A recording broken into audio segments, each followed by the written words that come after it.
Hey everybody, welcome back to the Plays and Fades YouTube channel. I'm your host, Gordo Gambles, and welcome back to our full card breakdown.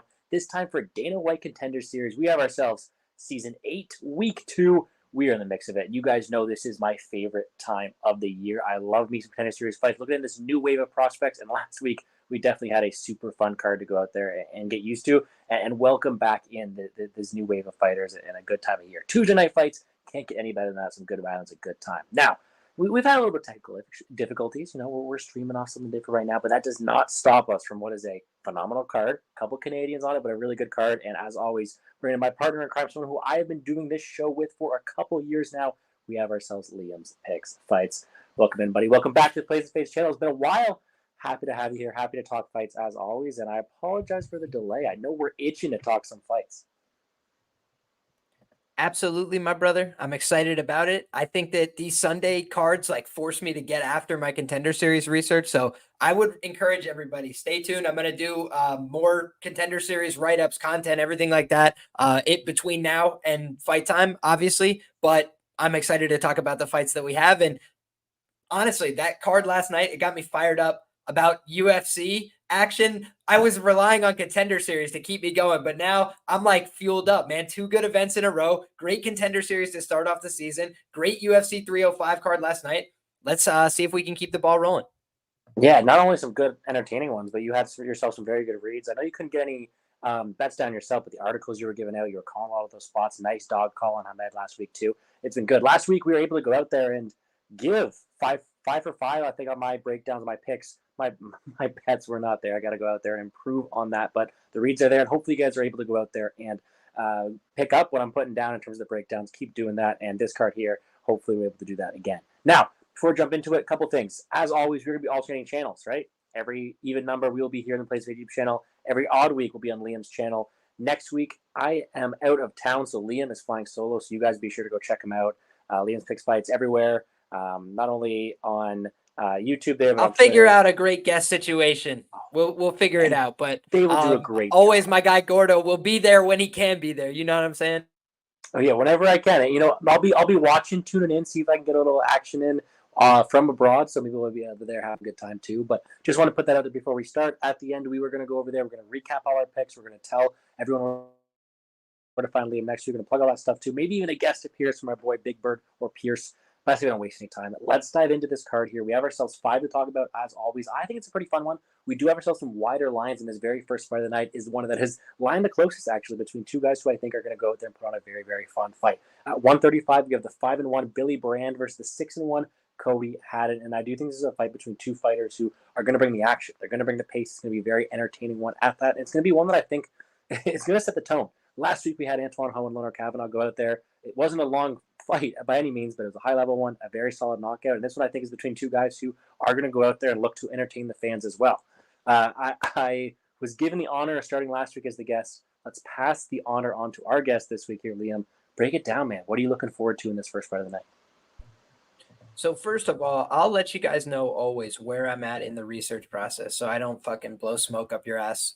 This is a fight I have to do way more research, especially on the Billy Brand side. What did I watch? I went back and watched his Peyton Talbot fight. Why? Because it's a UFC quality opponent. And when you're looking at the Contender Series, it's basically a job interview. That's what Dana White describes it as. So if you can compete with UFC level guys, it's going to tell us a lot. Now, did he get his ass whooped in that fight?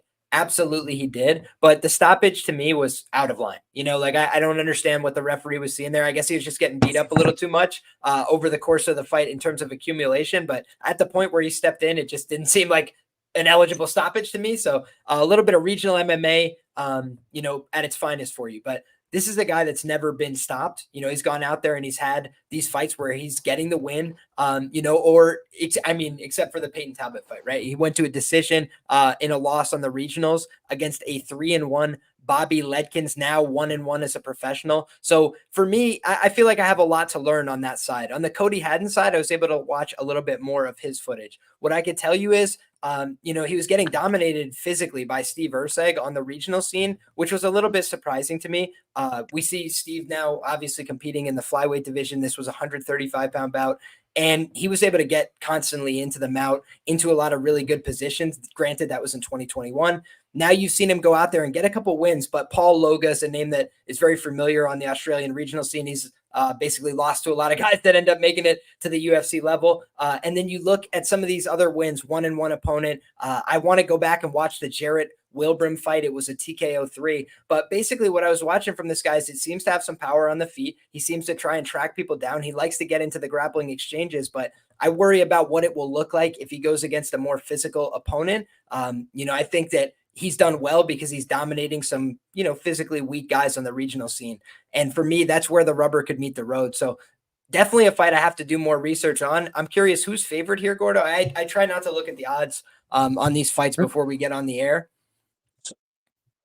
So it's actually started off with Billy Brand opening up as the favorite, but the line has now flipped. You can get anywhere from -170 to -185 on Cody Haddon. Interesting. So I would guess that means some sharp money came in on the Haddon side. I'd also like to see these guys face off. They're both on the right side of 30, so that's good to see coming in here. And I think that the A1 scene has produced a couple of guys that are decent at this point of the game. A couple of guys that have started to make it to the UFC. That's Uriah Faber's promotion. And that's where Peyton Talbot obviously was like basically groomed as a star before he made it to the UFC. So I'm curious to see how this one shakes out. But my man, I don't think I have a strong enough read from a betting standpoint here. Yeah, and it is one that the line has flipped. I did look into it at opens. I think you can make a case for either side. Both these guys are guys who are going to be small up for its division and guys who are going to bring the pace. And I think it's going to make for a very fun fight. I don't have the biggest personal lean in terms of hammering a money line side, but I do think at this point in time, you can make a case for either side, which gives you some keen interest towards the underdog. You look like someone who, in Billy Brand here, and you mentioned it already. Both these guys had UFC level losses. That's their only loss, right? Peyton Talbot was the loss for Billy Brand, Steve Ersick for Cody Haddon. And I do think it showed a little bit about the fighters, but they are fighters who can compete. They can go out there. You mentioned the stoppage. It was kind of like a mercy stoppage, right? Like trying to be like, yeah, you got beat up a bit. Let's save some brain damage from this guy. But he did look like he could go out there and continue going past that because he is tough. He'll never look for a way out. He's someone who is able to absorb a lot of damage, push through that. And Billy Brand is someone who will throw down. He's a solid striker. He does have the ability not only to go out there and fight technically, but he's someone who will throw down. He'll eat one to go out there and throw in a couple others, and he does have a Muay Thai background to back that, but it seems like he's willing to put himself in some precarious situations to go out there and try to land that more powerful shot. He hasn't really based his game off of takedowns, but he can wrestle offensively. I don't expect him to here in this matchup. He's not someone who I've seen do it at a high clip, but we know he can. He does have some really good hand speed and all that kind of stuff too, and he's someone who will continue to fight for as long as he's in there. He is pretty dangerous. Cody Haddon, I think, is a guy who is also pretty dangerous, but for different reasons, right? Billy Brand can go out there, he can fight technically, he can go out there and fight at the end of his strikes, he can push a decent pace, but be pretty technical at it, whereas Cody Haddon's kind of a madman. He's really aggressive, he's really fast, very good opportunistic finisher as well, a 100% finish rate. That's something you really like to see, especially at this weight class too. He's very dangerous and close. Once he's able to get in that clinch position, he is this dirty boxer, right? He wants to go out there and damage you, hurt you. He's got a lot of intent to injure, and he is someone who, although he isn't the most potent offensive wrestler either, is very dangerous from top position, is very dangerous and close, and someone who I do think looks to close the distance. Whereas someone like Billy Brand maybe wants to stay on the outside, use that Muay Thai. I think Cody Haddon wants to make it dirty. He wants to get him close. He wants to use that hand speed, use those elbows, use that clinch to go out there and have some success. He does also have that reckless abandon kind of thing, like swing to take your head off, kind of like Billy Brand. And I just said Billy Brand is willing to eat one to throw two, right? So yeah, I think this is one where both guys are able to go out there and connect. I think both are pretty tough, pretty close, and I think because of that, we have a fight that could get extended, could go out there and lead to a, let's say, one where someone's winning more moments than minutes here, and I think it'd be a very close one. I think when we look at the money line too, the other thing that we do have here is odds out in terms of over-unders, and right now the over is set up -220 towards over 1.5.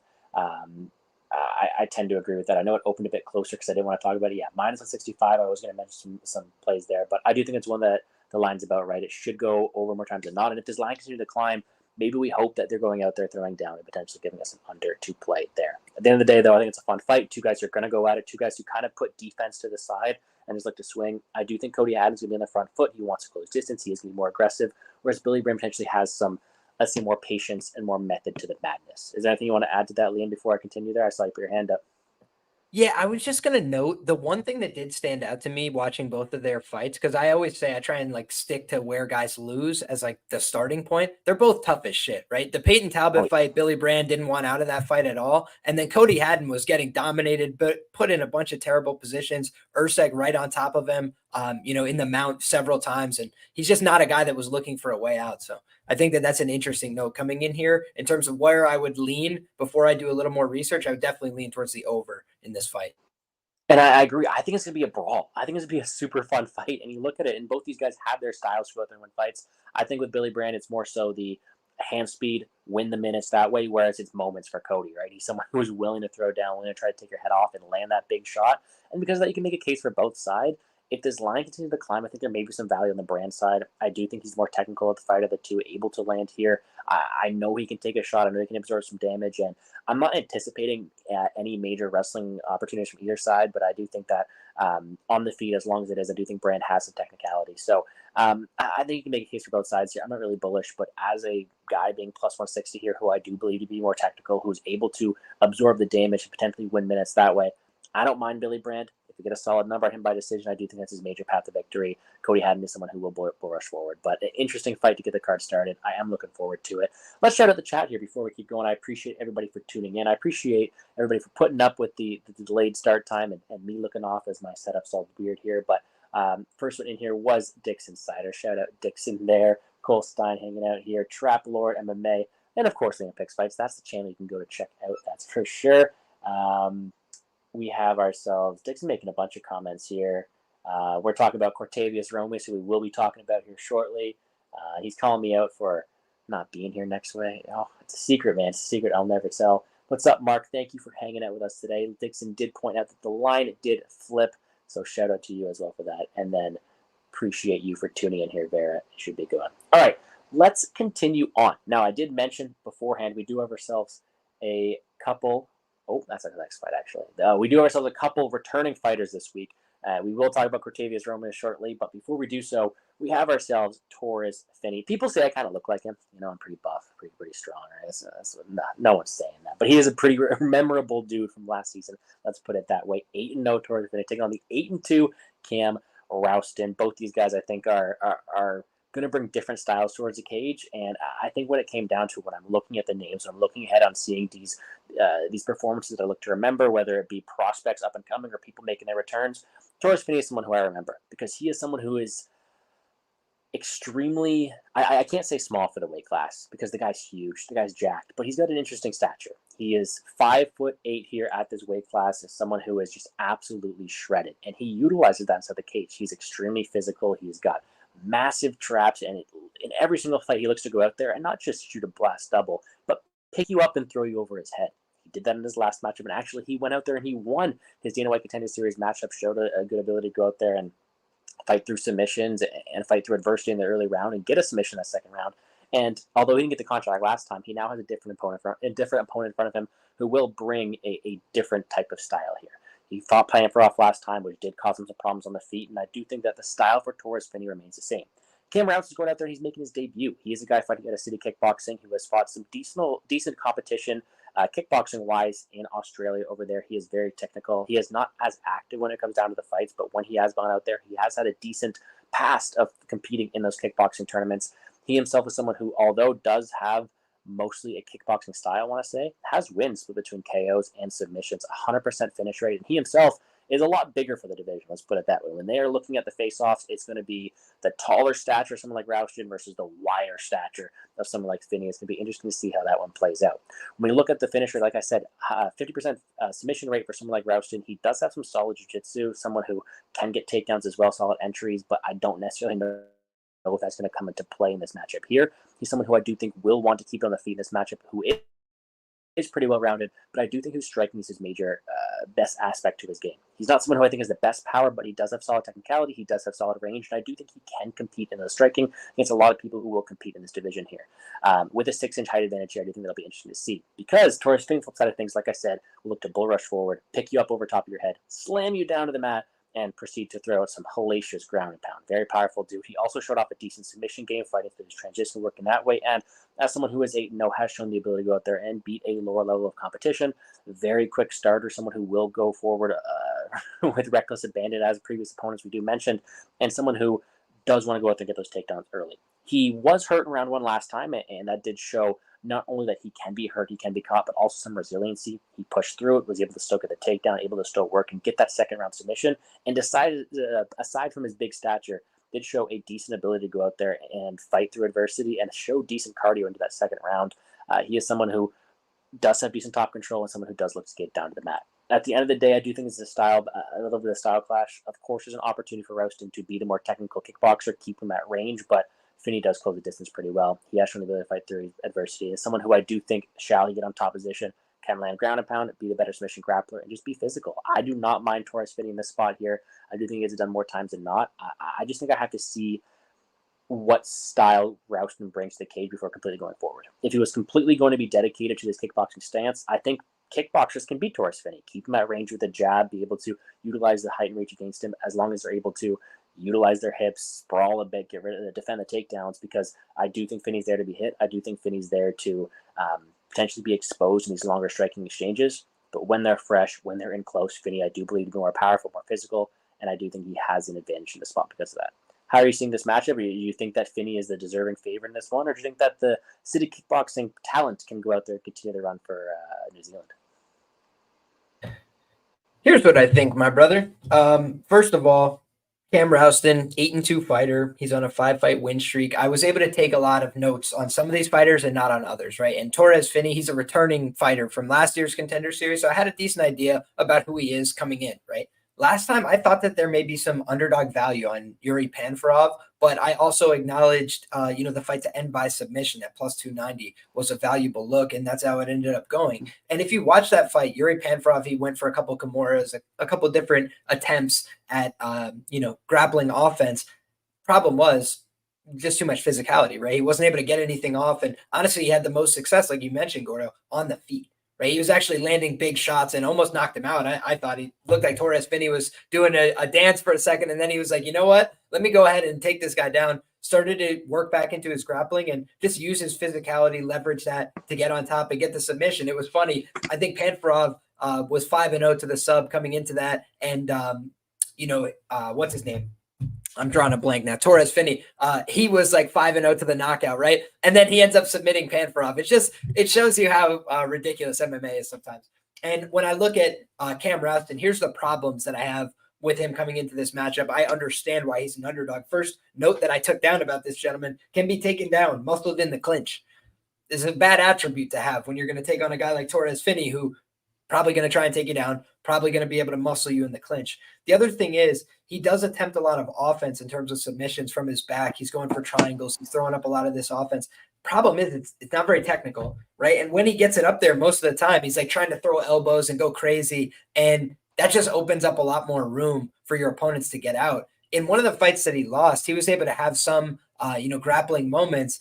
And the gentleman, I'm drawing a blank on his name. It's like Ike something or other. He should be on Contender Series, by the way, but he's fighting in one championship, unfortunately. But EC Fiddy Kefu, geez, Louise, I butchered his name, but I tried my best. And when you look at that guy, it was a first-round knockout against Cam Rowston, and he got very reckless. I'd say he has like virtually no defense on the feet in terms of traditional striking defense. Dan Hooker kind of does some things similar, right? Where he keeps the hands pretty low and boxes because he's like a long guy, but he understands a lot more, where his body positioning should be and his footwork and things like that. Roston just takes a lot of chances. He's got his hands very, very low. I would say almost no, like a traditional boxing stance. You got your hands up by your chin, or at least you're like leading out in front so you can parry something, knock it down as it's coming towards you. And he's more like here. Like very low hands. And Dan Hooker, like I said, he's another city kickboxing type product. You can see where the similarities are, but it's like, you got to be very good to pull that off. And I don't know that he has the ancillary pieces. You see that a lot of his problems are he's getting bullied, he's getting taken down, he's getting muscled in the clinch, and he's fighting guys that aren't very good. So when you look at a guy like Torres Finney, he's a very explosive guy, ball of muscle. He won his fight last year on Contender Series, and you say to yourself, why didn't he get signed? Dana White says after, he's like, listen, man, I think you're a talented kid, but you made a lot of mistakes, and you're very green. So you need to get more experience and then maybe think about coming back. And I don't know that one fight where you win by knockout in the first round really accomplishes that. That's the one thing where I'm like, it was a very nice knockout, beautiful knockout. But in terms of like Dana's criticism, you'd like to see him get 2 fights in, I feel like, in that 12-month period. But it's the regional scene. It can be hard to find opposition when you're a big guy, scary. People probably don't want to fight you. And he took on a 27-fight veteran. So he kind of did the right thing, took on a more experienced guy. But even in that fight, man, I thought you saw some of the same offensive vulnerabilities on the feet. This is a fight where you have to talk about Contender Series fights as though they're a little bit more low level, because they are, right? We saw last time, Torres Finney's clearly better than Yuri Panfarov. But Yuri Panfarov had his moments. He had these opportunities against him. And he kind of shouldn't have, right? He shouldn't be in the same ballpark. That's what Dana White's saying. He's saying, hey, when you get to the end of your development, the apex of as good as you could be, you're going to be a really good fighter. But right now, you still have all these tendencies that we can pull you in and you'll get hurt. And that's what he was saying to him, essentially, like, you're not ready to come fight guys at this level. And so I don't know that Cam Rowston is at this level, but I do still have my question marks about, where the ceiling is on a guy like Torres Finney, because he is big and fun. And he does have the athleticism, the wrestling, but I saw him make a ton of mistakes on the ground against Panfarov and in the lead up to that fight that made me think Panfarov was going to submit him. So it just makes me think there's still a little bit of margin for error for this guy. And I don't know that he fully grasped Dana's advice in the meantime. So that also says to me, like, maybe why he's not main eventing here in this spot, as opposed to, he's just throwing on the card second week. Those were a couple of my thoughts, but overall, do I think he's a deserved favorite? Yes. Is he the biggest social media star on this card? Yes, he is. I know most people don't care about stuff like that. I pay attention because who else pays attention? The UFC, right? You got 11 followers you can't rub together. They're not really as interested in signing you to their promotion because then they have to do all the work. If you're going to do some of the work and go out there and talk and build a brand, say something interesting, post your highlights somewhere so people might find them. If you do that stuff, then they try and reward those people. And you see that in the UFC as well. I always note that.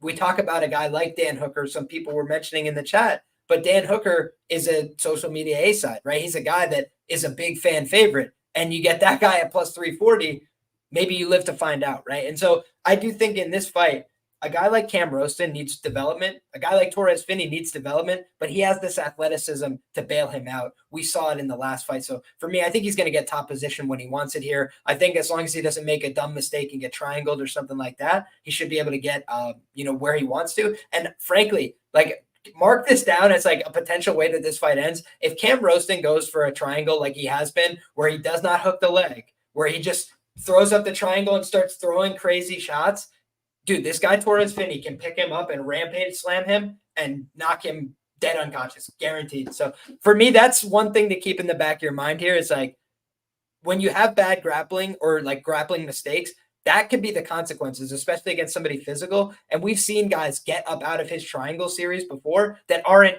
freaks like Torres Finney that are built like bowling balls. So I'm just saying if that guy picks you up and slams you back down, it's probably night-night. It's also going to be tough choking that guy out. His traps are huge. His neck's huge. That's what I'm saying, dude. How do you fit your legs around that? That's for sure. I think when we look at the line here, at time of filming this right now, minus 400 Torres Finney, minus 135 to the under 1.5 rounds.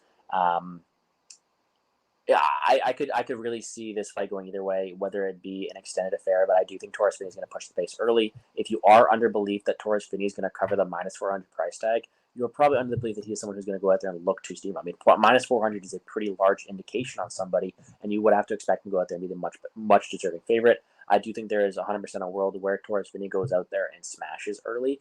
Just not sure how much I want to play into a already juiced price tag for the under. What are your thoughts on that?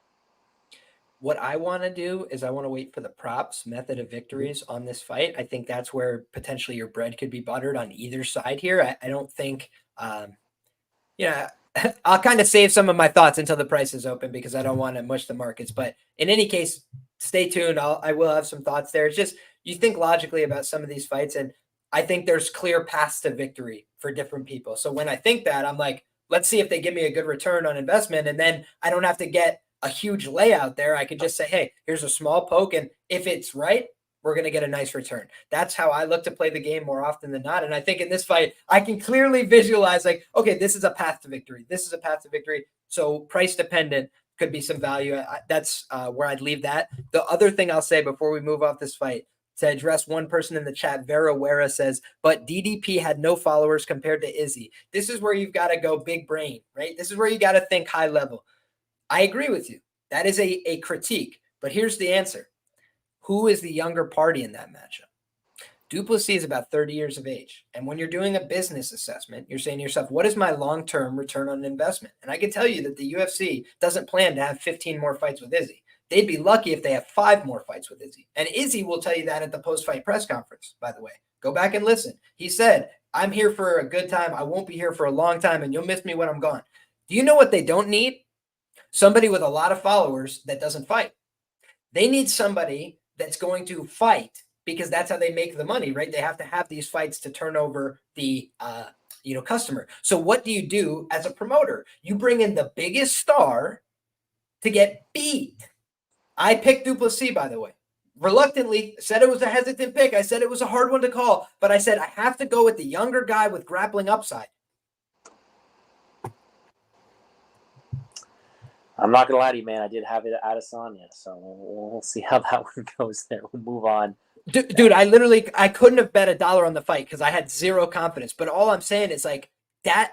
When you think about these fights, you have to think about it from every angle, as far as I'm concerned. And that was why, if you say to yourself, okay, he's not a bigger star, so why would they want him to win? Maybe they want all those followers. Think about what Hunter Campbell says. You have to think about the UFC's business. Hunter Campbell has said before on a hot mic, he's like, think about all the followers you could take from this guy if you go out there and beat him. That's what they're telling you, how they think, and people don't listen. But I'm telling you, that's what they wanted for DuPlessis. They said, hey, buddy, here's your chance. You made him mad by the way you talked. So now he wants to step up and defend his honor and do all that. So take everything he's worked for. That's the business. And it's a brutal one. It's a cold game. Steve Erceg, thanks for the memories, right? Thanks for coming in and doing what we needed, stepping up on short notice for a title fight. But now we move on with Kai Kara France and have a nice day. That's the business, and it's a cold one. I thought Erceg was going to win that one. It's like that. They're ready to move on like that. And by the way, who had more followers than that one? There we go. Followers are something, that's for sure. All right, let's keep going with some Dana White Contender Series. We are almost at the halfway. We are at the halfway mark, actually. And what we do have on this card, interesting to me at least, is we have 2 fellow Canadians. And I'm excited to hear what we have to say. The first one of which is the 12-6 Michael Imperato versus the 8-2 Cortavius. Are you not entertained?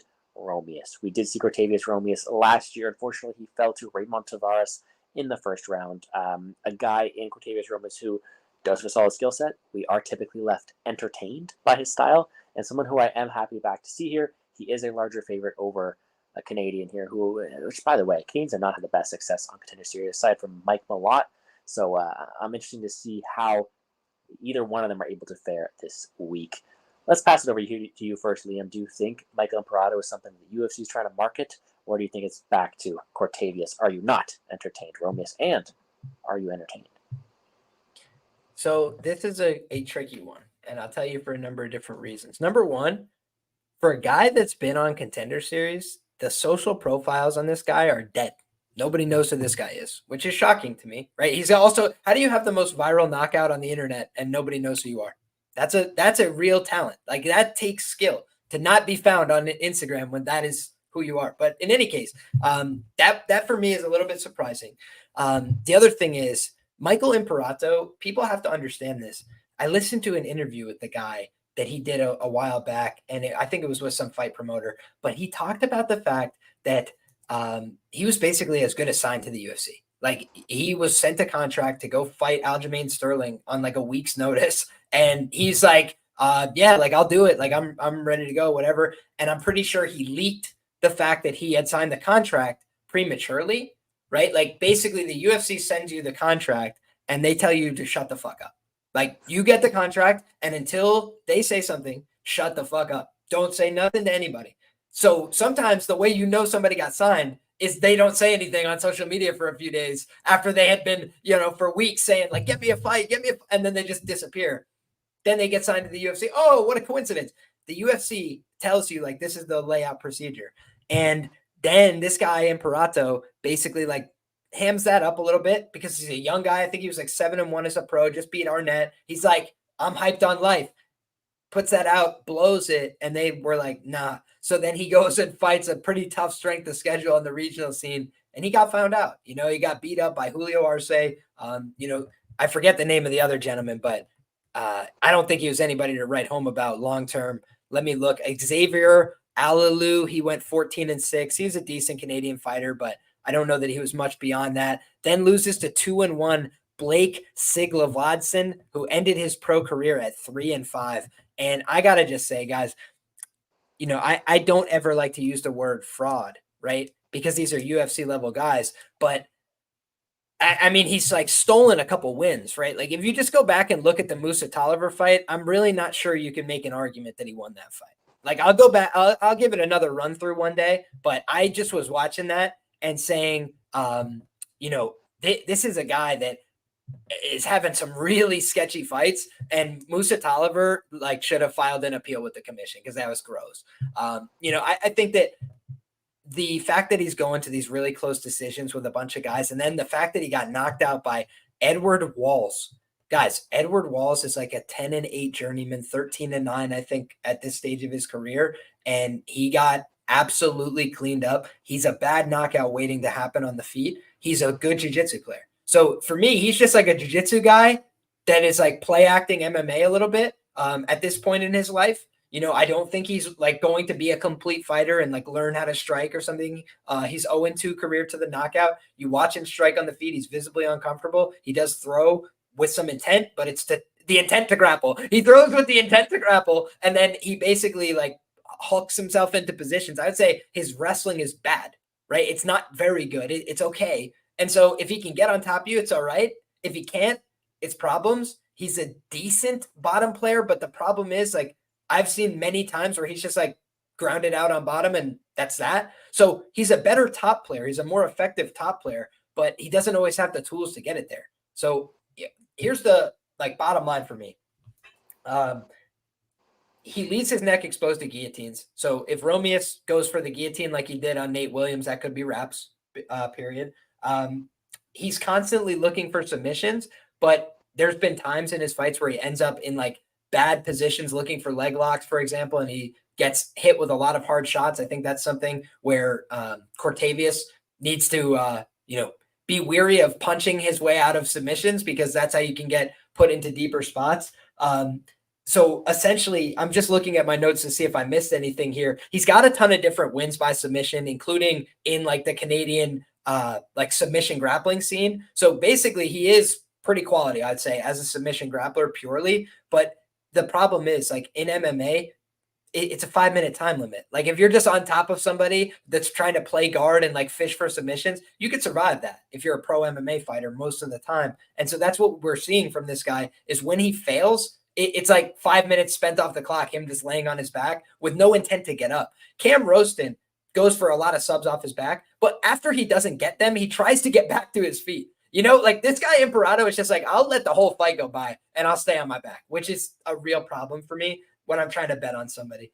But Romious, extremely wild and aggressive. I mean, I picked Roman Tavares. I laid out the exact way that fight was going to go. I said Roman Tavares inside the distance KO. And you just look at Romious, like the guy is clearly an excited, like fun striker, but he's ending up on his back in every fight.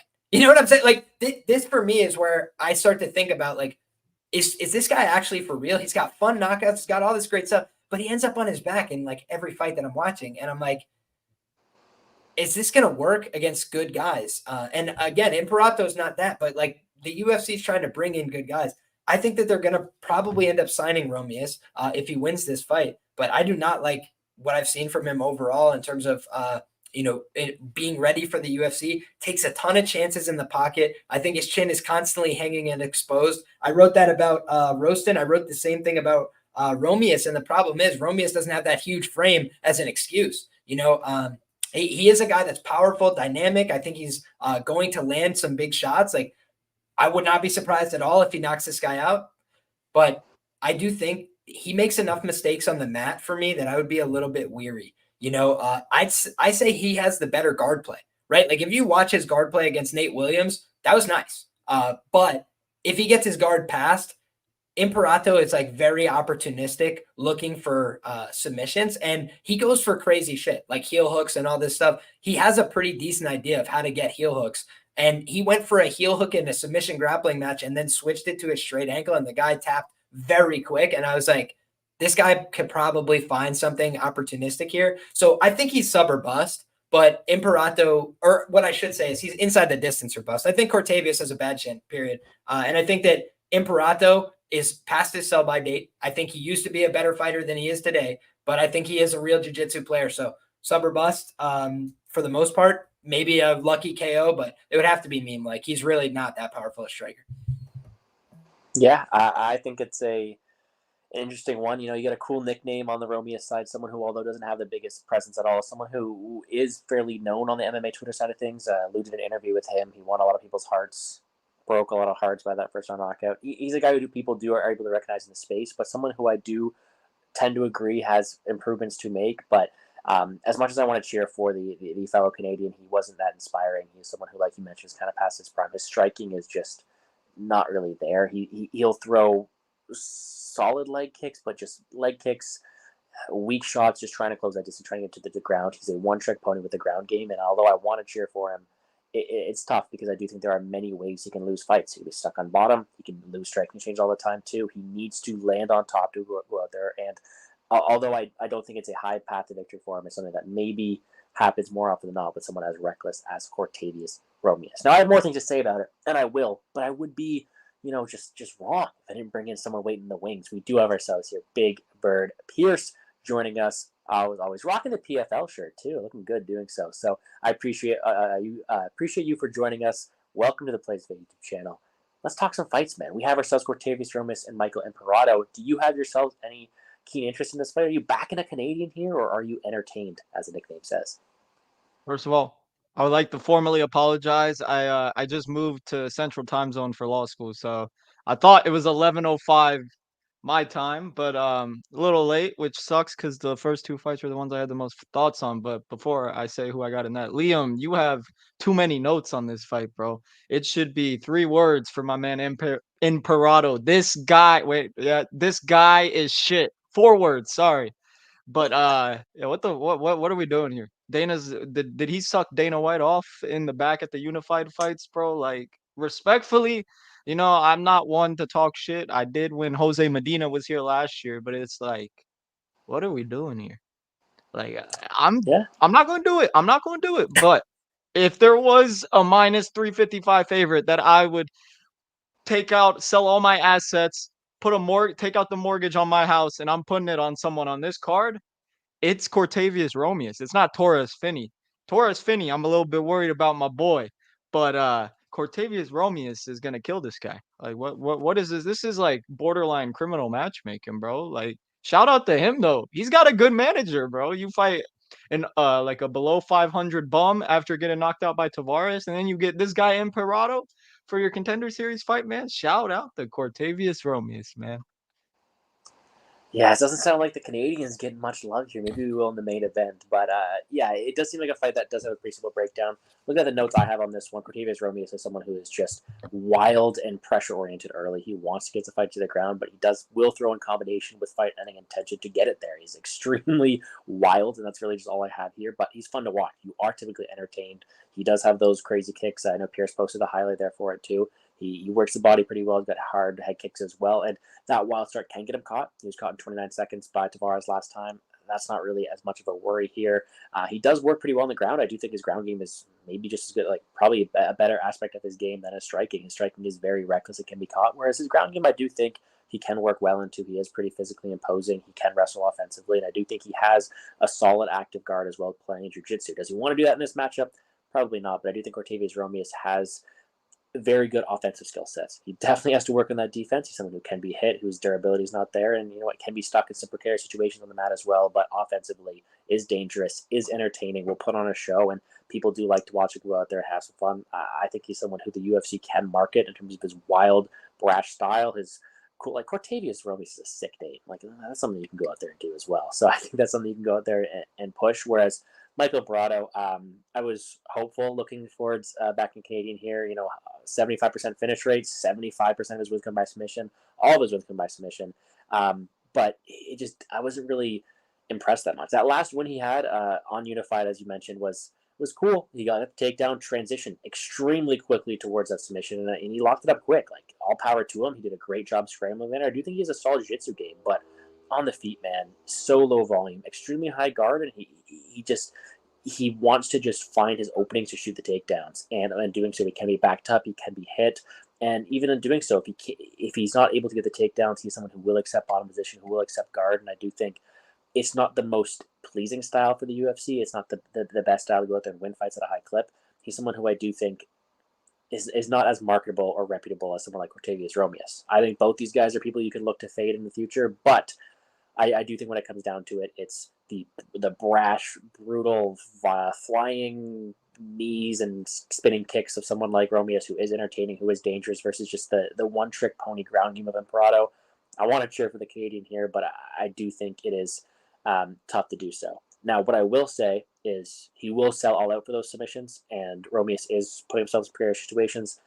If the sub line is good enough, I'll take a stab. Like, that's the guy's path to victory. He's a one-trick pony, and I do think if he's winning this fight, that's how it's coming. But more times than not, I am picking Cortavius Romius. I do think he's able to go out there, be the much better striker, be aggressive, go forward, and win the fight here. When Are it comes you down in to betting, collusion? Are you in collusion with Jewish Better on that bet? am I?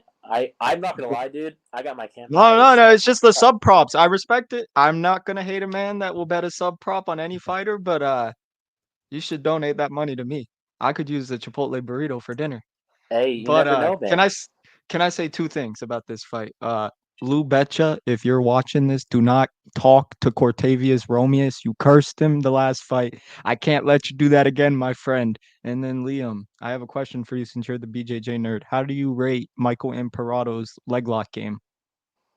Honestly, I don't think it's horrible. Like when you look at what he does that is like not good for MMA, it's the fact that he can sometimes end up in bottom getting punched in the face. But like his leg lock game has worked in submission grappling matches, like pure on submission grappling matches against BJJ guys, which is where I was impressed. Because most of the time when you submit an MMA fighter with a heel hook, it's because they're terrible, right? It's like they don't know anything about jiu-jitsu. Most of the time you can in jiu-jitsu, like in a jiu-jitsu match, it's easier to get because you're like, in leg lock exchanges. Whereas like guys get out of leg lock exchanges like their life depends on it in MMA, feet up your ass, like grab a hold of you, jump into the cage, two hands on the fence. Like people just do crazy shit in MMA to bail themselves out and they like jump out of shit. Whereas in jiu-jitsu, people are like willing to go into it. They're like, oh, I'll exchange with you. And then they find out, oh, fuck, like yours was better than mine. I got to tap. That's kind of the way it is. And this kid, he like fell back to it. And I was like, oh, huge mistake. Because I thought the other guy was going to get on top. He goes for the heel hook, misses it, switches to the straight ankle, and then finished it fast. And I was like, okay, he actually knows what he's doing with the leg locks. But aside from that, the thing about Imperato, he's not that physical. That's the thing where it's like, it's either going to work or it's not. He's a technical player, though. He does understand jiu-jitsu for jiu-jitsu's sake. The thing is, man, the only reason I brought it up is I'm telling you, Imperato will get smoked in the UFC. He will get badly knocked out, if not in this fight, in his next fight, or 2 fights from now. He's a bad knockout waiting to happen. I totally agree on that.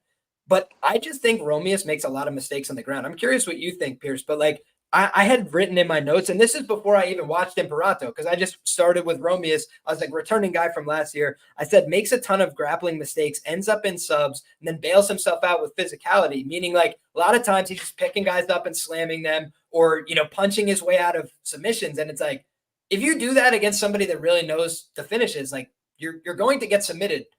It's like a matter of time, and that for me is the thing. Is like Romius, if he does not fix what I've seen on tape, is going to get submitted, if not by Imperato, within his next few fights in the UFC. So that for me would be my takeaway. But overall, I think both these guys just have huge flaws. The one guy who's like a clearly better athlete is Romius, but you're being asked to pay the price for that, I feel. No, I was part joking. Yeah, I agree. Romeus is a bit of a dumbass at times, but the kid's gets bailed out of a lot of these submission attempts because he's so fucking athletic, and he has these anthropomorphic advantages that we like to Cool. talk about. But I mean, I see if it's like plus 1500. I mean, why not play Imperato by submission? But honestly, the unders. I don't know about you guys. I don't know if I want to play the under or not. But Romious KO is probably going to be a worthy play. I would assume it's going to be a pretty big number because he doesn't have many KOs on his record. I don't know how many he has. Yeah, He, 2 KOs. Yeah, so I they're think when going to you look wiki at right cut that now, prop. the under. Oh, I think I'm lagging a bit here. Yeah, sorry for cutting you off. Did not mean to. I think we look at the under right now. It's minus 150 to the under 1.5 rounds. With that towards, and then you correlating that with Romeus's KO line, I think you'll get some plus money on that. That's for sure. If I had to go out there and pick a method of victory, that'd probably be the one I go towards. The reason I'm tentative to go out here and play the under is just Emperado will stand on the feet, high guard, throw leg kicks, and won't really engage. Now, Romius will. He will force the pressure, but I do think Imperato is somebody who is willing to accept bottom position, is willing to accept the back foot, and he is someone who is okay with being more patient towards it, which is why I don't really want to go lay too much of that early. I do think this fight ends the distance. I do think it's going to be either Romius outstriking him, beating him on the feet, or it's going to be the ground game Imperato maybe taking over late. I have one last comparison I want to say that you guys are probably going to get mad at me for, and it's not a pretty one. I said Michael Imperato is a poor man's Walmart's version of a Gerald Mearshart here. Not because not skill-wise at all, but just in terms of, like, you never really want to see Gerald Mearshart out there on the feet against these powerful strikers. He's someone who can be countered. He's someone who can go out there and lose all these exchanges. But he is someone who does a solid ground game. He is someone who go out there and he'll accept bottom position. He'll be out-grappled by the better wrestlers. But if you mess up against him, I do think you can take advantage. And I do think in this spot here, if Romius does leave himself out there, Imperato's one path to victory here is being caught. I'm not calling Imperato GM3, but I do think his one path to victory is that ground game. And if the line's there, maybe we'll take a stab. More times than not, I do think Octavius Romeus gets it done. I do think he's the more physical athlete with the better striking on the feet, who will push a heavy pace, look to find the chin of something like Imperato. Lower level fight, and I do hope it's one that entertains. I'm stunned by the underprice. Can I say something? What type of fucking knockoff gym is Tap Star, bro? Why are you trying to steal Faraz Zahabi's flow, bro? There's only one gym in Canada that should have Star in its name. The disrespect of Michael Imperato. But what were you said? You said you thought the under was gonna be more juice, Liam? Yeah, it's minus 145 to the under in a fight where I feel like Imperato, we've literally seen him get splattered by like a 10-8 journeyman. Hey, Edward Walls, bro. EU Cage Warriors legend, bro. Put on absolute clinics in Cage Warriors, bro. Shout out to him in his fight against Aiden Steven. But I here's my concern with the under, because I'm tempted to hit that too. Imperato seems like the type of guy where he'll just close guard and he'll just be like, oh, I'm good today. I made it to Contender Series. Look at me. I'm not going to try to win. That's my only issue with him. But we'll move on. This is a bum fight. I'm sorry. Dude, I'm pretty sure, though, that he does not need the money. Like, this is my understanding. I listened to an interview of his. He was supposed to, and I don't know if you heard this color that I was given before, Pierce, but he was supposed to sign with UFC. He had like a short notice contract to fight Aljo in Australia. And then he basically leaked the fact that he was supposed to fight him. And then they were like, nah, bro, deal's off.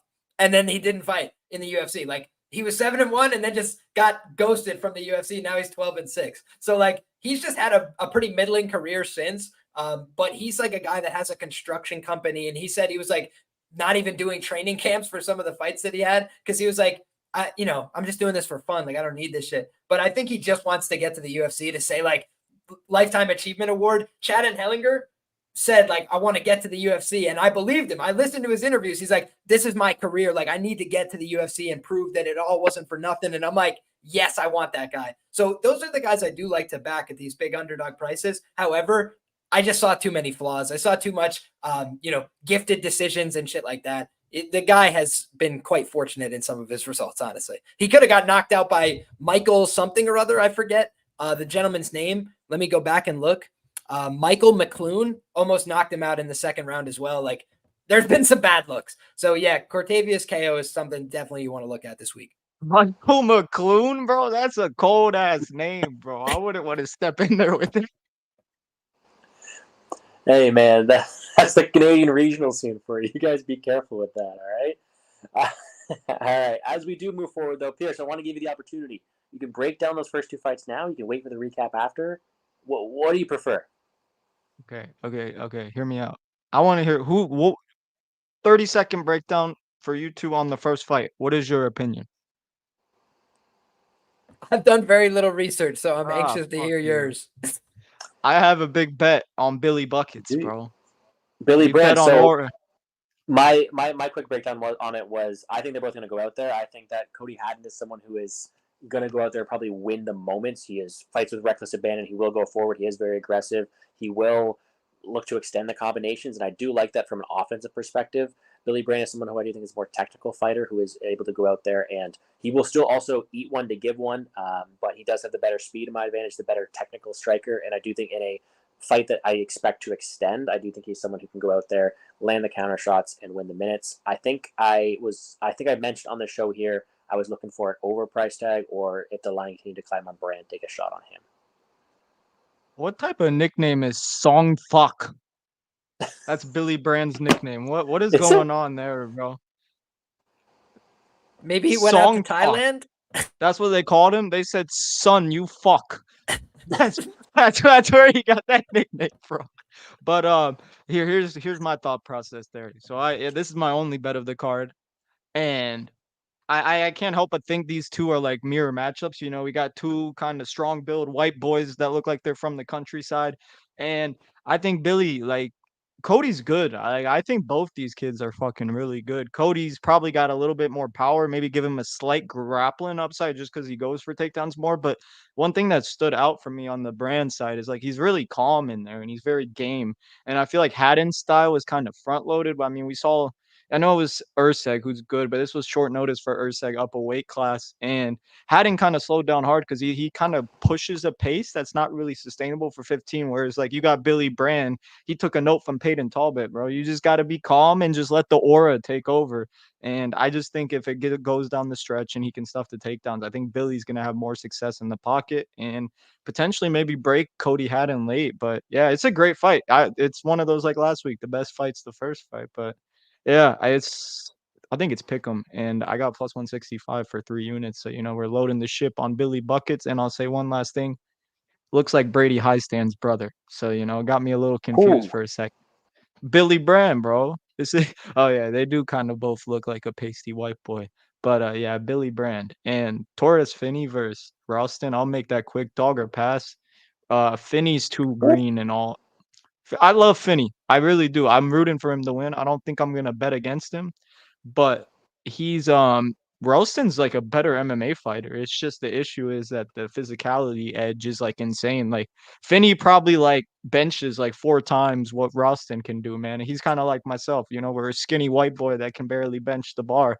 But I think Finney he can get takedowns, maybe find a knockout. So maybe you could bet the under if you like Finney. I mean, that makes the most sense if you think he's going to cover minus 400. Just play the under or knockout one. Yeah, but I'm not going to play it. Maybe live bet Roston because he's green. I don't think he's ready for the UFC. I love the guy, very likable dude, but it's a heavy price to be paying on someone that's just a pure physicality brute. That's the best way to put it. That's fair, man. I do appreciate the quick breakdowns on that one. Thank you for catching up. Let's move on to, let's call it the co-main event. Why not, right? I don't know if these guys necessarily deserve that title. We do have ourselves a bigger favorite here in Rizvan Kuniev. I definitely butchered that name. Kuniev. I apologize. There we go. Versus Hugo Cana. I do think this is a very interesting matchup. We have ourselves a minus 600 favorite here, a fight that is plus 145 to end under 1.5 rounds. And it is one between two different fighters. Let's put it that way. You look at a guy, I did the tape first on Kuniev. I recognize that Ferreira fight he did over there. He did win, got caught for every single PED under the sun. Turned to a no contest, and that did make sense because you look back in the previous fights, he is someone who did not definitely look that strong. He definitely looked to improve in that Renan Ferreira fight, but still won that fight. Is someone who did get a win at the Contender series, a guy who is just extremely powerful. I think he's got a few different opportunities to win the fights. I think he's got some solid skill sets for someone at a heavyweight division. Solid kicks, good output for the division, is able to close the distance, and when he goes down to the takedown, decent takedowns, good clinch control, and good ability to land from top position. I do think he's a pretty well-rounded prospect. 73% finish rate. He is still someone who, you know, we had the whole speech last week. I don't want to sign 30-year-old fighters, but still a guy who I think has some room to go out there and continue to improve. I'm interested to see how he looks off of the PEDs, but he is still someone who I do think is very well-rounded, is able to work in the clinch, is able to work on the feet, and I do think will have a huge output and striking advantage here.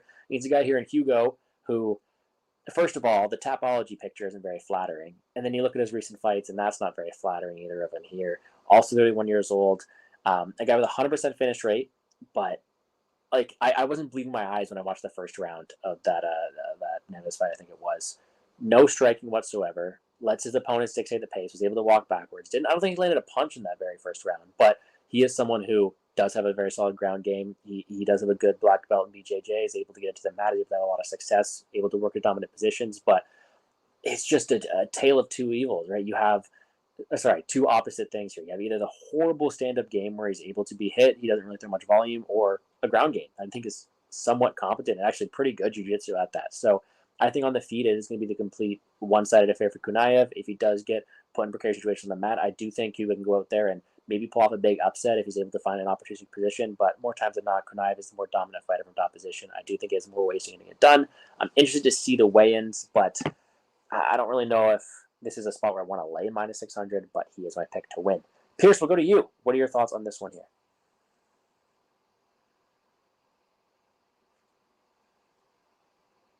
You gonna go to Liam? Oh, yeah. There you go. There you go. Yeah, that's a guy fighting the Dana Contender series.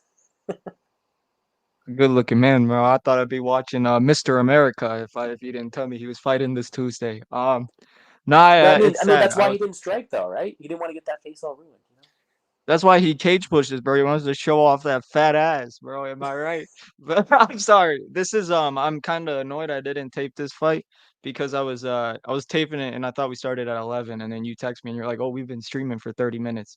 But I do know Cunha from LFA and Kuniev. Correct me if I'm wrong, Kuniev's the PFL guy that cage pushes a bunch, correct? Most of the time he's able to, but he does have some decent striking as well.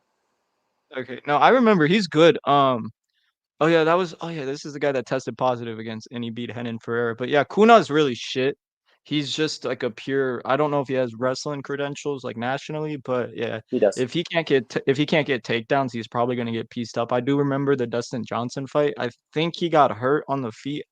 Don't quote me on it, but yeah, I see the minus 600 is a bit fucking crazy because Kuniev's not really the type of guy to cover that, but over, I guess, maybe GTD. These are two heavyweights that seem like they want to grapple, and if they cage push a lot, fuck it. We'll take a plus money, goes the distance. But yeah, sorry, this is the one fight I didn't take.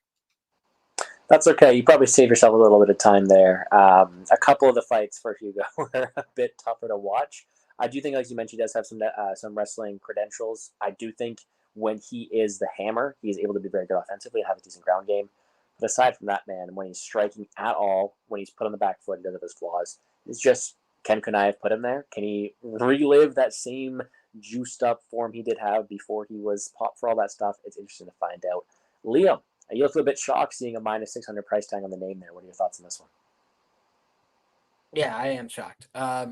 I think that unless Kuniev is on like insane designer steroids and like I don't think he's gonna cover the price. First and foremost, like when you look, I don't think that Cunha is like some great fighter, but I'm always looking at like what is the talent level and the ceiling on a guy like Kuniev. And frankly, Haden Ferreira was sweeping him, getting on top, like multiple mistakes from the top position. I've seen him struggle to take guys down multiple times regionally, just like grabbing a hold of him, pushing him into the fence, try and take him down, doesn't get it there. And this other guy, like you said, like he's kind of just going to try and force you to grapple him. Like he's going to try and back away, make you, engage. And then when he does start wrestling and grappling, like, first of all, I've seen him hit sweeps, which it's very rare to see people get swept in the heavyweight division. But on top of that, it's like, this is a guy that's like, when he's on top of people, he's just pretty violent with the, ground and pound from the mount, gets to good positions. And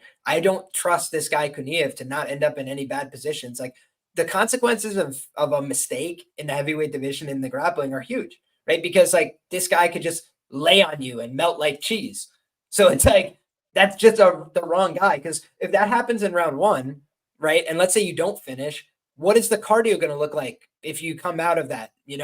It's exhausting, to just get laid on by somebody big if they do nothing right, So I just feel for me, there's a little bit too much confidence in a fight where I think, number one, probably going to see some wrestling and grappling here.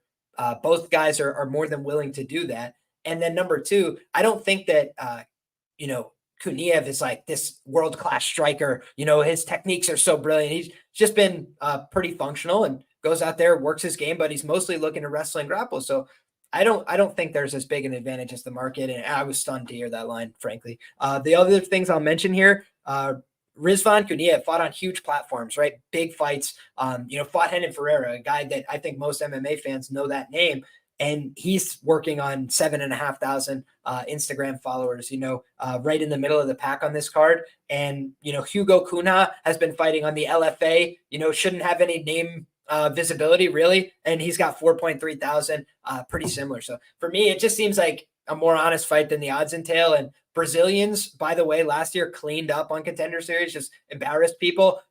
One of the only ways that I found nice plus money numbers on Brazilians is when they fight Russians on Contender Series. As an aside, right? I brought up what's his name, Caio Borrajo, who's headlining the UFC upcoming this Saturday. When he came to the UFC, he fought Godzi, whatever the fuck that guy's name was, and he embarrassed him, and he was plus 120 in that fight. So I think that when you look back, like oftentimes we see when these guys go on to be minus 400 or whatever. If he does make it to the UFC at the heavyweight division, what can most heavyweights not do? Wrestle and grapple. Jailton Almeida looked up and said, hey, these guys can't wrestle and grapple. I'm going to go make a career of this by going up to this heavyweight division where none of them could do it at all. I think that if this guy gets to the UFC, he could win fights today just because most guys can't wrestle and grapple. Put them on their back, they suck. Look at Walter Walker over the weekend, by the way. And I'm gutted that I didn't play him, but like plus 100 he was. And he goes out there, he gets the freest takedowns. It's just like, oh my God. Which makes sense. Someone please help me. My microphone's not working either. So if you guys can't hear me, you let me know. I am interested to hear your thoughts on that one. I would just ask you, if you are picking someone like Hugo here to have some advantages and have some value, what's his path to victory? Do you think it's sub-related inside the distance? Do you think he can win minutes here? Or? Both. Like, first of all, I just think that the way he operates, he's probably going to have to win this, takedown into mount, that kind of deal, like just ground and pound, something like that. But would I really be stunned if he won 2 rounds by laying on this guy? No, honestly, I would not. So that for me is like his probably 2 paths to victory. Like, could he submit him? Yeah, I don't think Kuniev's a total fish on the ground though. So I don't think he's just going to give up an easy sub, but it just seems like a more competitive grappling match to me than the odds. So, and that's fair. I just want to say before Pierce, before you go, just my point of saying that was you don't have to get cute with any props here. You already have a solid plus money number. If you do think there's some value, no need to pick a side. Sorry, Pierce, you may go ahead. No, I was just gonna say, I think this gym names for this card are elite. We got my man Hugo fighting at a Tata fight team, and my boy, he's got some Tatas. I'll tell you that. So this is a legendary card from a wiki captain perspective, man. All the models are going off the charts as we speak. But yeah, sorry, I just figured I'd add that because my man is beefy. Bro, this guy was in the corner for Andre Sergipano Muniz, right? Tata fight team. I was like, I knew that sounded familiar. That's what it is. That's where Andre Muniz is from.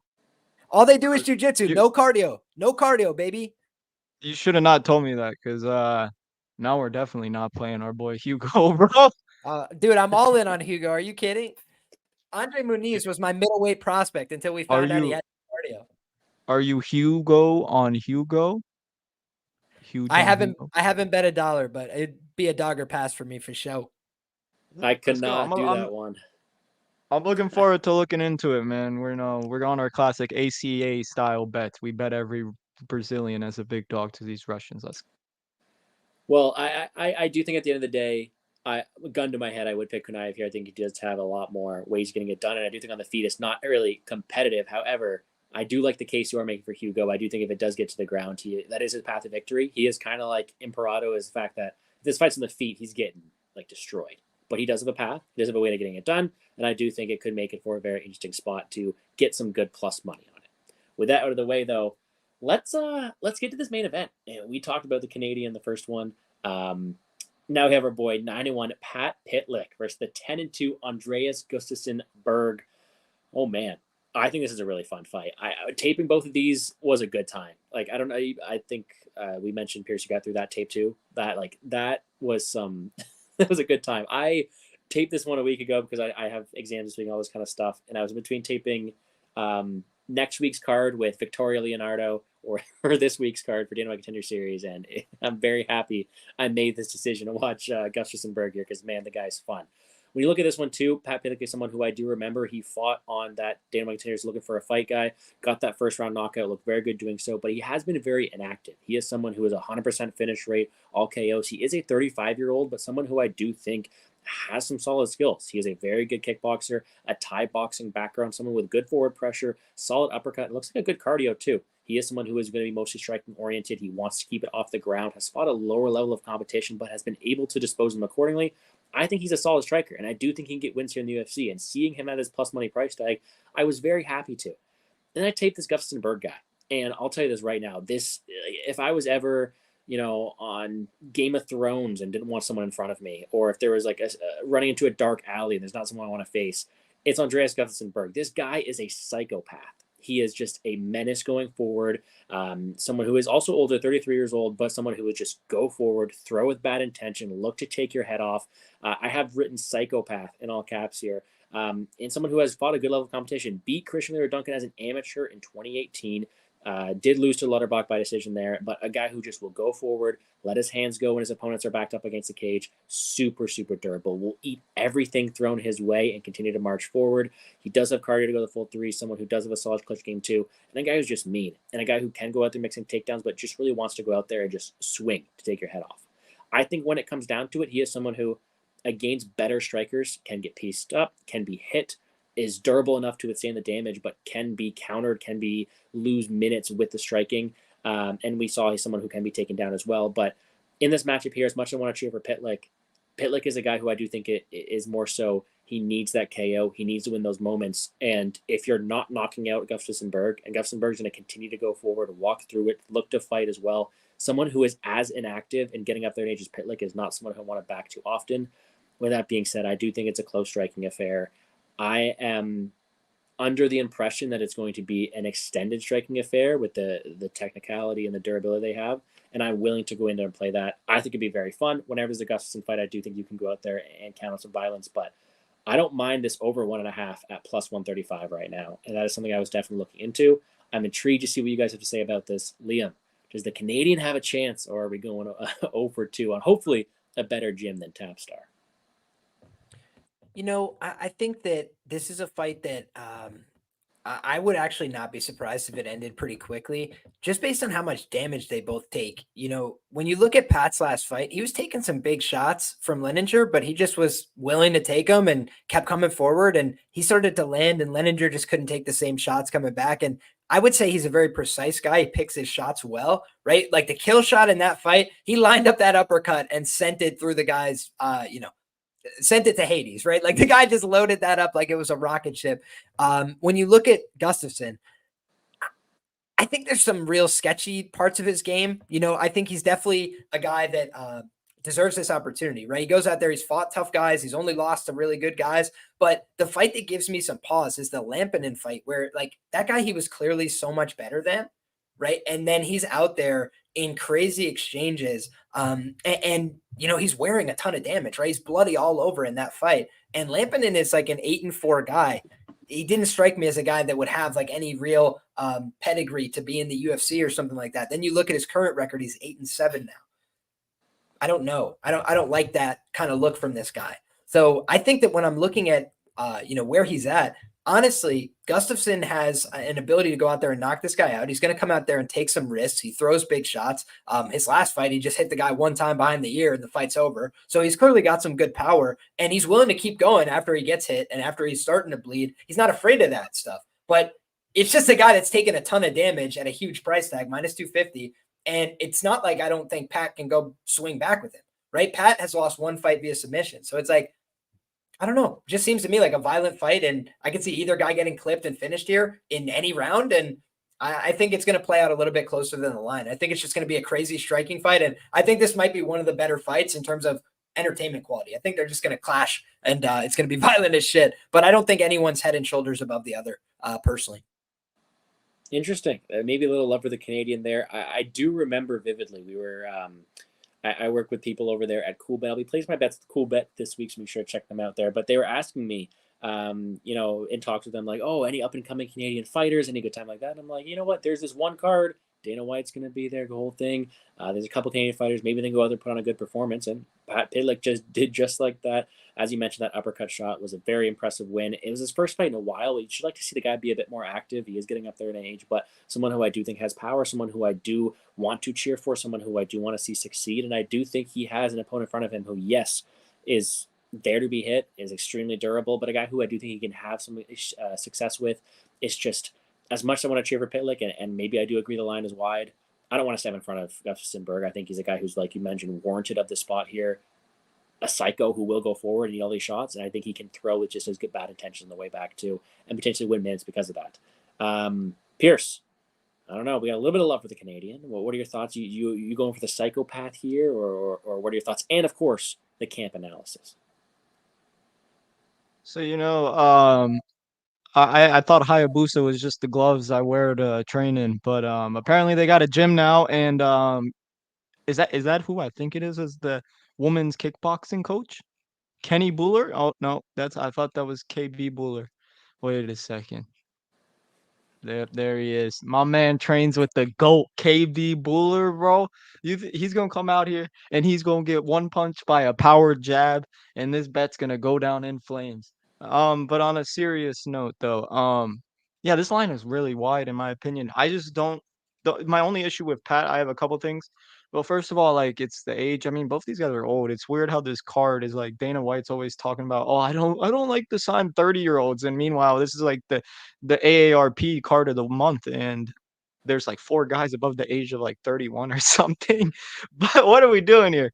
And Pat's good. I mean, I like his striking. It's solid. He knocked out that Ryan Leninger guy he's okay, not a bad regional knockout, but I hate how he gets stuck in the clinch. And you see a lot of Gustafsson's fights where he just like wears guys down in the clinch, and I thought he was like more of a striker, but then I watch his tapes and it's like he's kind of just he wears guys out in the clinch, like I said, and he kind of just like a lot of the grapplers he's fighting are not the best on bottom. But I also noticed I had to go back a little bit to the Damon Janikowski fight because that dude's a wrestler in KSW, and I wasn't a big fan of what I saw from Gustafsson on bottom. So if Pat can get on top, I mean, it could be interesting. But both these guys are kind of a liability on the mat, so I do maybe worry that Pytlik, because we saw against that Jake Lindsay guy who's like a BKFC guy now, so it's getting grinded on by that guy is a little bit of a red flag in my eyes. But that was 5 years ago. He does look like he's gotten a little bit better, albeit 2 straight like sub 1 minute knockouts. But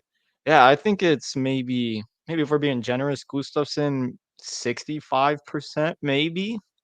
But yeah, I think Pytlik's probably live here. It's just you're gonna bet him and he's gonna get like stuck against the cage because that seems to be a theme in a lot of his fights is the physicality. And if there's one thing Gustafsson's good at, it's kind of like he is kind of like a brute. I would assume him being bald is probably a result of the PEDs he's been on the past couple years. But yeah, I think Gustafsson minus 175 is fine. But yeah, don't hate that. But that was a sharp play, Gordo. I don't know if you played already. The over 1.5 at plus money is honestly like I think is a great bet. I have not played it yet. I've definitely looked into it. I want to give credit to both these fighters and their durability and ability to take shots. So it is They're something I tough. think I'll look Both of towards. these guys, like the most redeeming thing about them is they're tough. Like you saw Pitlick's submission loss. Like the dude went out on a shield. Like he didn't tap or anything. And Gustafsson, I mean, I don't need to tell you he's tough. It's like quite obvious from this film that that's like the one he's never been finished. And yeah, I could see this honestly going to decision if they give us a huge number on the GTD lines. Yeah, we'll have to see that. That's for sure. Again, still waiting on those lines. Be sure to check out everybody there. But definitely an interesting fight and a fight card in general, too. But yeah, an hour and 15 in. We've talked about a lot of these fights. I like the reads we have in a lot of them. It's going to be a fun Tuesday night breaking down fights as always. Let's do a couple of things for here. First of all, I'm going to pass the mic around to my co-host. We're not only going to give our little recaps of the way we think every fight goes, but they're going to get the opportunity to plug themselves as well, see where they can find all their work, all their fun stuff, their oil checks too, or something like that. And they're better. Who knows what they're going on there? But no, I will pass the mic around. It should be fun. I will leave my breakdowns till the end, and I'll give the floor here to our co-host. So let's pass it over to Liam. Liam, as always, is going to be hosting the shows on odd weeks, so week 3, 5, 7, and 9 continuing. Unfortunately, we'll be without me next week, so please tell them where they can find all your work and what your thoughts are on this card in general. Sure thing. So we're going to do the quick recap. And guys, just so you know, I will have some additional Contender Series content this week because we don't have props to work with. There's a bunch of things where I can't give you the full picture until I have the full picture. But in any case, Billy Brand is somebody that I'm going to look deeper into.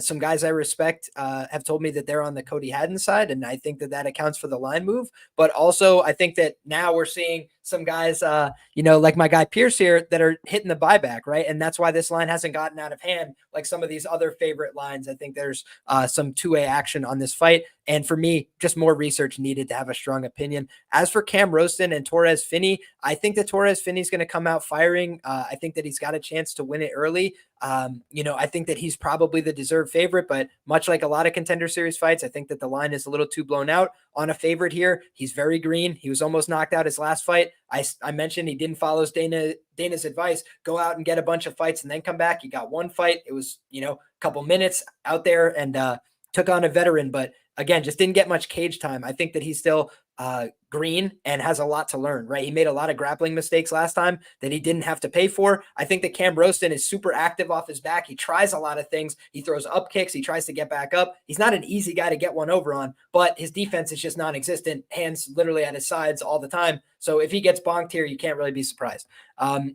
Cortavius Romious, for me, makes a ton of mistakes on the mat, but he's the deserved favorite. I think if this fight plays out on the feet, he's a minus 1,000 favorite, just because, let me take that back. He's a minus 400 favorite because his chin's not very good. But when you look at just how he operates, he should have the much cleaner skill, more power, more decisive actions. And frankly, even though his chin isn't great, he didn't get put out as bad as Imperato did against that regional guy that I was talking about earlier. The 10-8 Edward Walls, who absolutely put him in a bag. That was one of the worst knockouts you'll ever see on like a regional fight. He was out bad. And he's been hurt many times. So for me, kind of a sub or bust guy. Romious should win it, but it's a bit of an IQ test. The guy failed that last time against Tavares, and he was a big favorite there. So just something to keep in the back of our mind. But they're bringing him back to get a win, in my humble opinion. That's why they're doing this. Same thing with Torres Finney. They're like, hey, here's another opportunity. You won last time, but I think that he just is a little green. As for Kuniev, I think that he's a little bit of smoke and mirrors.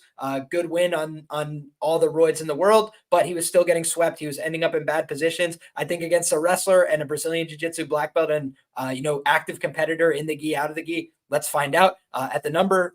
Probably going to be a dog shot for me. And as for the main event, seems like a dogger pass. I think it's a little more violent than you guys. You guys like the over, trusting these guys' durability. You got a 33-year-old and a 35-year-old in a weight class where they're going to come out and throw hammers at each other's head for 5 minutes. I think somebody could easily die. So that's my only concern there. But at the plus money over, I get where you guys are coming from for sure. Fun night of fights. I think we're going to get some violent scraps. But overall, I think that we've got, like you mentioned, Pierce, some older guys, some guys that maybe aren't as trustworthy, a bunch of guys on the wrong side of 30 here. So for me, it just seems like hunting your dogs with some particularity this week and maybe not getting caught up in the favorite hype trains, because I don't really see a lot of these guys as like, great long-term UFC prospects, frankly. So we'll have to wait and see. Obviously, these guys are early in their development as well. Some of them just 5 and 6 professional fights. I mean, those guys have a lot still left to give. And I think that the look from Brand against Talbot was a great look, but it's a little bit more of a prove it spot here against another guy. A lot of these fighters have beaten 3 and 6, 1 and 1. Like, they're not beating good fighters. And it does leave a little bit of a question mark for how much can you rate their victories? How much can you rate the skill? And, as for where you can find me, guys, everywhere at LiamPicksFights. And we'll be talking Contender Series more on this week and especially more next week for week 3. We'll have a special guest. We'll figure it all out. God bless and good luck. Yeah, man, as always, thank you for hopping on. It's been a few years now, so always happy to have you here. Maybe we'll look to break down some fights on a UFC card in the future here as well. Appreciate you bringing the pen and the paper towards this one here. Should be a fun one. Before I pass over to Pierce, I just want to tag on to what Liam said. Yeah, I think personally when I was looking at this one, it's like they loaded up the first week of fights with some decent promising fighters. I mean, Loner Kavanaugh's going to have a decent run. I think some decent fighters. These guys, I think, are going to put on a great show for us on Tuesday. Let's see how much we back them if they make it to the UFC. Let's put it that way. Pierce, apologize for messing up the start times on that end too. We'll keep her going next time. Love the background, love the breakdowns. Give a quick recap of everything there and where they can find you. Yeah, first of all, I want to fact check this Walmart Santino DeFranco black belt talking about big balls from Gustafsson. Actually, sir, steroid use, one of the side effects is testicular area parts. They shrink, and I know you can probably speak from experience, my friend. But we'll start from the top to the bottom since we're talking about Gustafsson. I um I think he's a tough guy, but Pytlik, he doesn't come home to that I'm trying to think of the word to say here. He's got a good looking wife, and you can't come home to that lady if you have small balls. So we know who has the big balls in this matchup, and it's Pat Pytlik. And he's gonna grow a pair and knock out Gustafsson come Tuesday night. And then the other fight, Kuniev Hugo. I'm taking the guy with Tata's training out of Tata fight team. He's gonna do it for all my men and ladies with big tatas out there.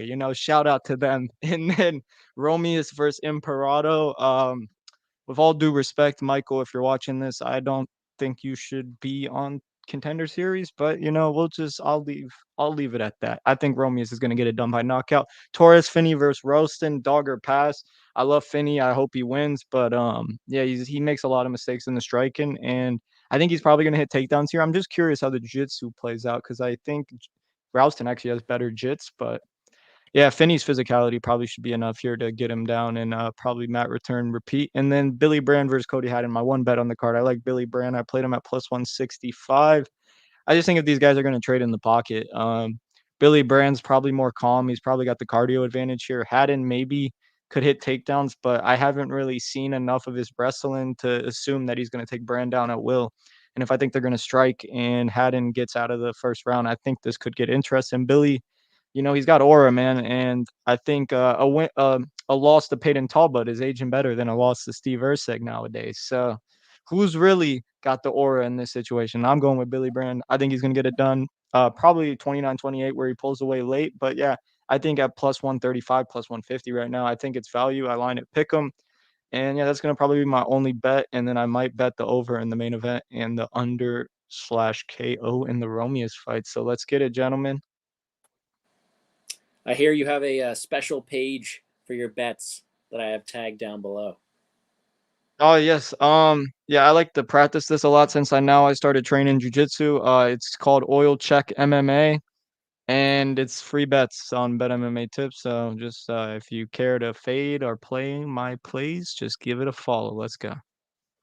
And they are all linked down below. Be sure to check them out. Now let's have in my personal opinions on all these fights here. We have ourselves a very fun one getting it started.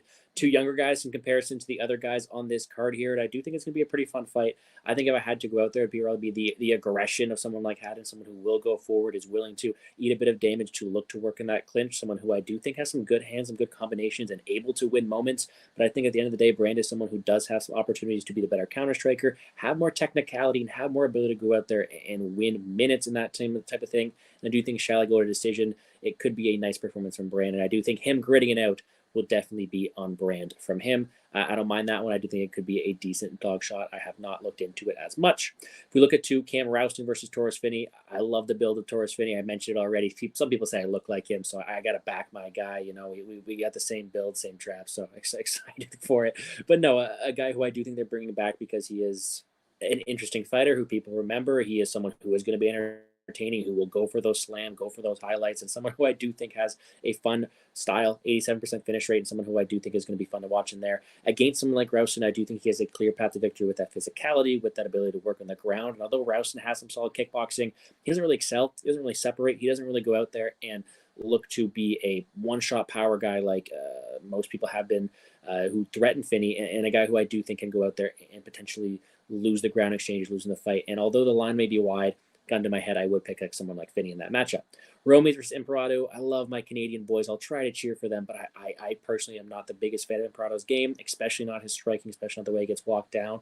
But I will say, although Romious could look like a hindsight huge favorite on the feet, he is always prone to mistakes in the ground. He is someone who will go fast, who will be aggressive, and Imperato is a very solid jiu-jitsu guy. So if I do get a solid plus money price tag, maybe a little sprinkle on that submission, as I mentioned earlier, he is someone who I do think may have an advantage in that area. It's just that's his path. On the feet, I do think it's Romious. In the physicality, I do think it's Romious. And I hope I will be entertained by someone like that at the end of the matchup. Should be a fun fight, one that does end as well. Kuniev, Hugo, I can't get behind the line. I'm picking Kuniev here. I think it's more ways going to get done. On the feet, I am extremely opposed to Hugo. He's not a good striker. He will walk. He's not fun to watch. I'm not a fan of him on the feet. And I do think Kunav can put together combinations, win the striking, but holy, they're both guys who I do not want to trust, especially one of them being at minus 600. I do think they make mistakes. Hugo could definitely go out there, look to reverse position, and if he ends up on top, he will not look like a plus 400 underdog. So picking Kunav, I do think it's done more paths of getting it done, but I would not be surprised if he slipped up, and I will not be laying the chalk on someone like Kunav. Main event, love Pytlik. Hopefully gets it done. Go Canada. Not going to comment on the wife like Pierce, but someone who I do think is maybe a bit older here, maybe not the guy they're trying to bring in to have success. Gustafsson is pretty tough. He will go forward. I do not want to meet him in an alley. That's not what I want. Anyways, that's on the notes anyways. Someone who I do think is pretty scary, will go forward, good durability. I think it's going to be a fun war, good striking exchanges. I am looking towards the over. I do think the line might be wide, but at the end of the day, I'm picking Gustafsson Berg. I do think he has opportunities to go out there and land more moments, potentially win the wrestling cage exchanges, and just eat the damage and continue to go forward. I do think it's going to be a fun fight night. With that all out of the way, I appreciate everybody for tuning in. All you guys watching live, all you guys watching after the fact. I love doing these shows. We have a bunch more weeks left. I love doing my Contender series. I'll be posting my bets for free to Taylor Fade. I've been a bit cold, so you guys do what you want with my action out there. I'll post them for free, as I always do. I think going forward, we might go towards maybe the Monday shows. We'll have to talk about that behind the scenes just to maybe get more lines, more props out, stuff like that. But no, I appreciate you guys for tuning in. Liam, Pierce for joining me on the Plays Fade YouTube channel. Enjoy the fights. It should be a great time. Thank you, everybody, for hanging out. Thank you for the kind words as well. I do think there's some fun stuff here as well. Victoria Leonardo will be fun this weekend as well, as Pierce mentioned there. So appreciate everybody for tuning in. Appreciate everybody for checking us out. Hit the like button down below. Subscribe to the channel. Check out CoolBet. Check out Establish the Run. Check out these two guys in particular as well. Appreciate you all. Enjoy the rest of your night. Enjoy the card tomorrow, Tuesday, and let's make some money, guys. Peace.